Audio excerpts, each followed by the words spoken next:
Hello everybody. It's been a while since I put my last vlog video up online.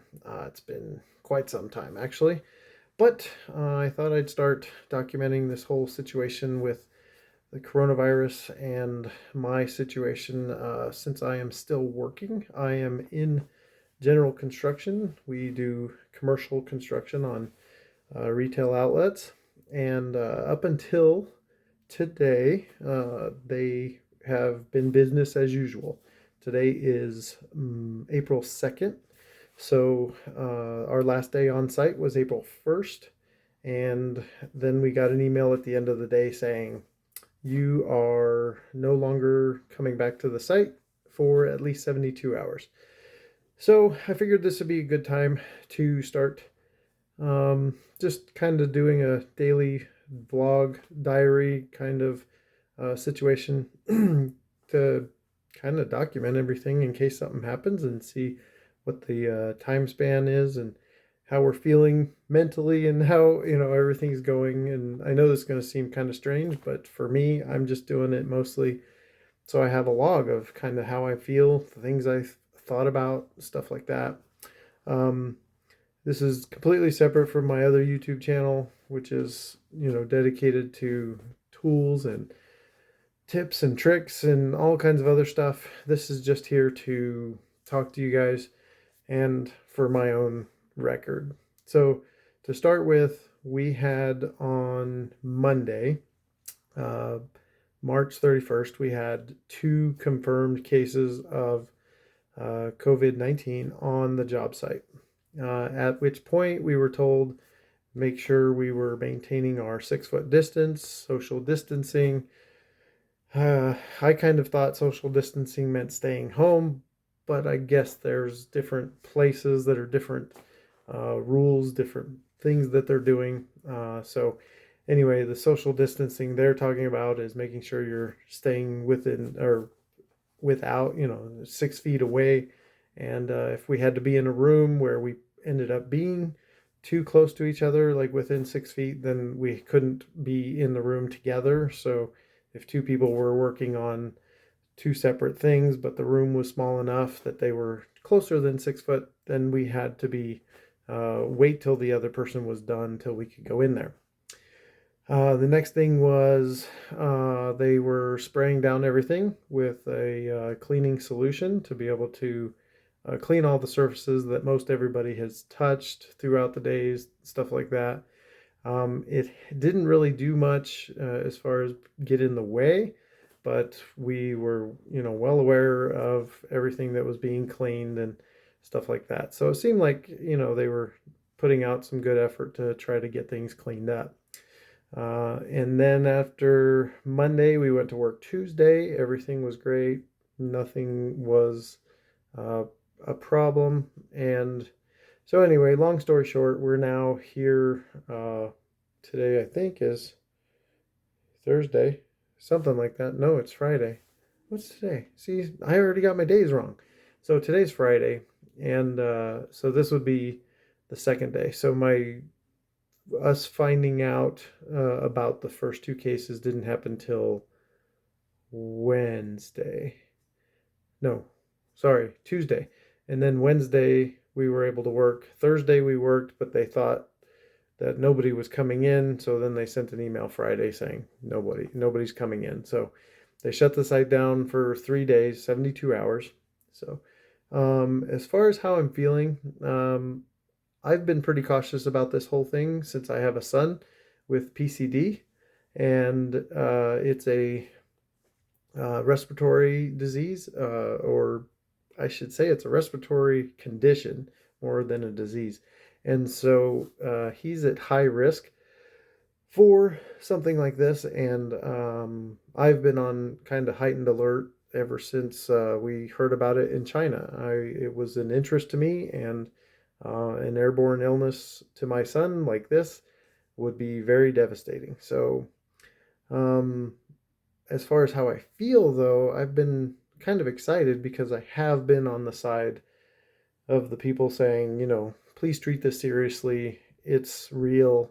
You need to, you need to take this seriously. And as we were starting to watch Italy's numbers grow, it was kind of messed up. I mean, just that is so sad. Um, the number of people that have been affected, the number of people that have been lost. And the interesting thing about this situation is the people are dying alone.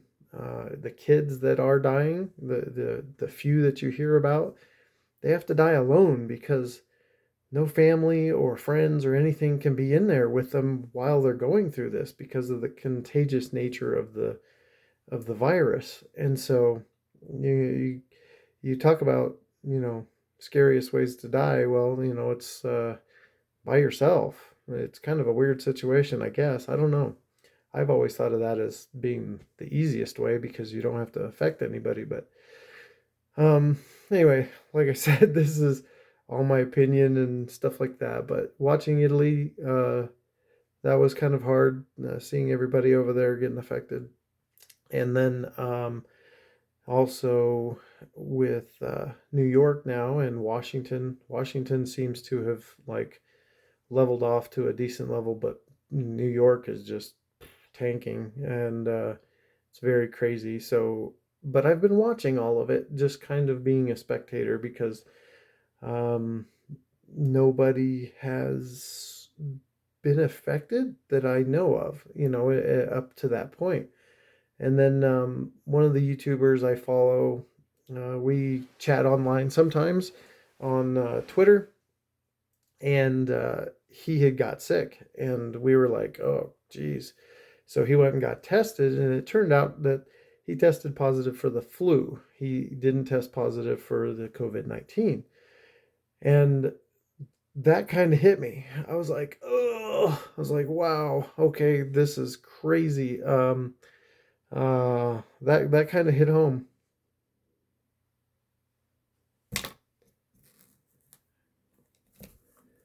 And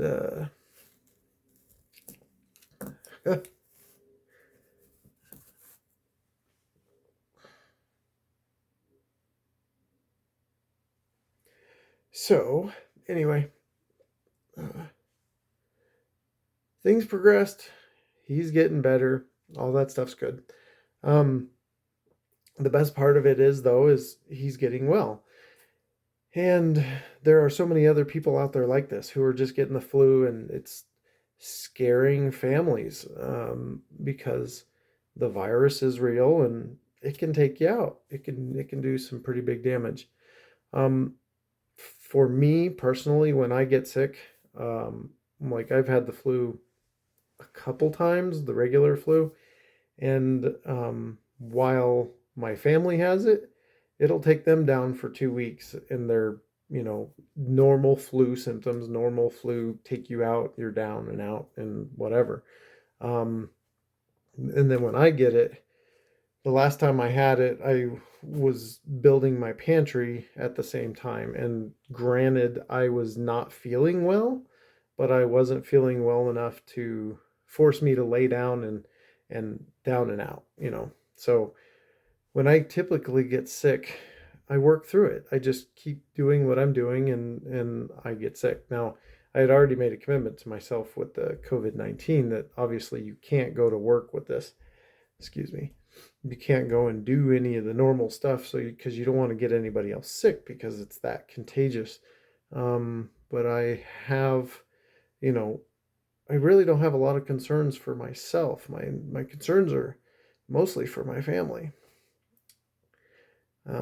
And they are on 100% lockdown right now because I have had to keep going to work because they didn't stop it. They didn't cancel anything up until, like I said, yesterday or today. And so, anyway,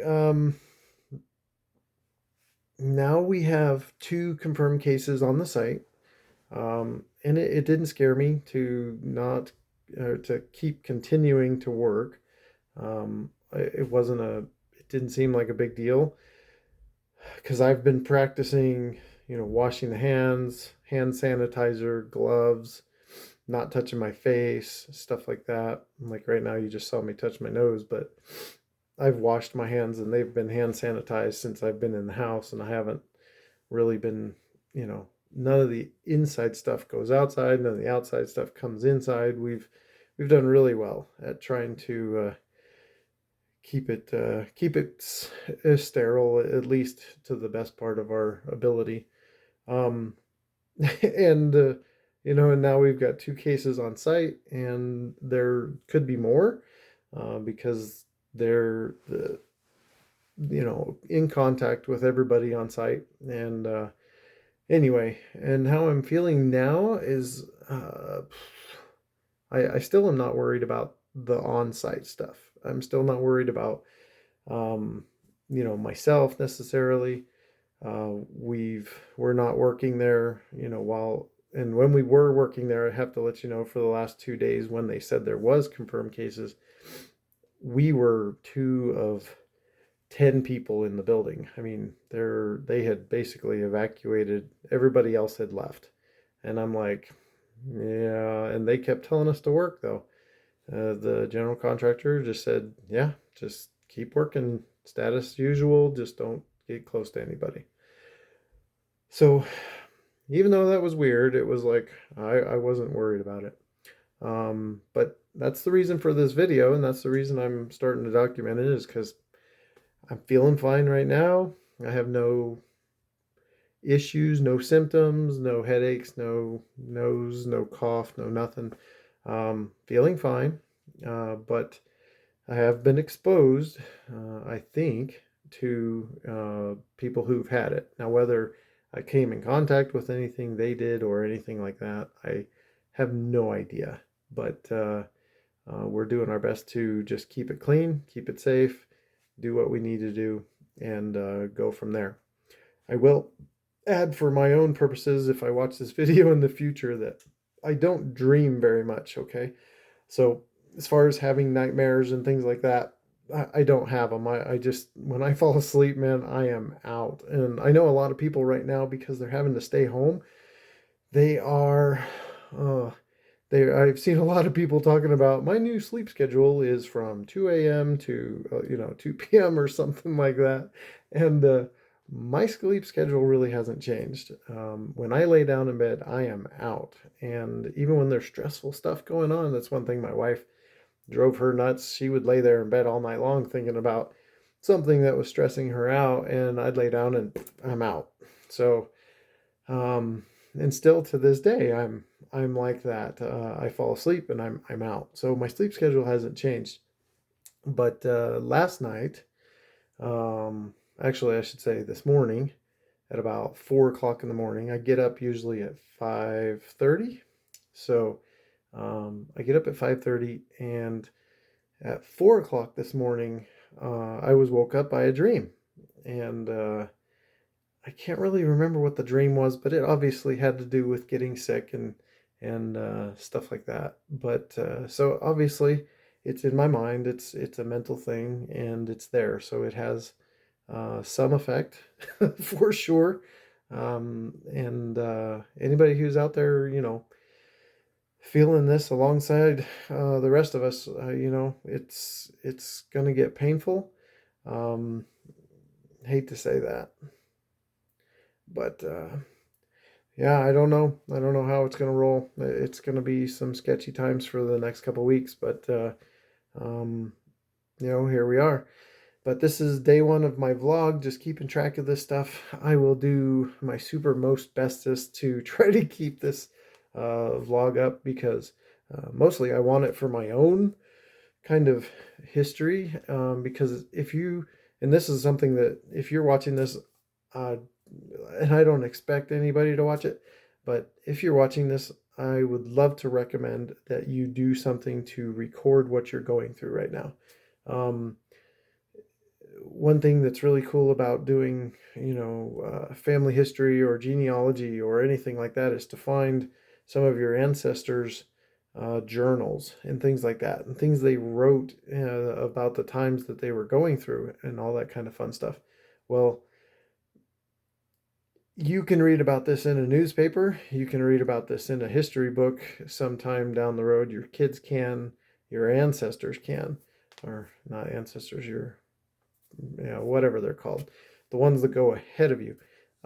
They are going to read about this in many different ways, but if they have something kind of personal note, a video, something that tells them your experience that you had while going through this, it'll mean a lot than some new newspaper article or, oh, hey, you remember when we read that thing in history class or whatever.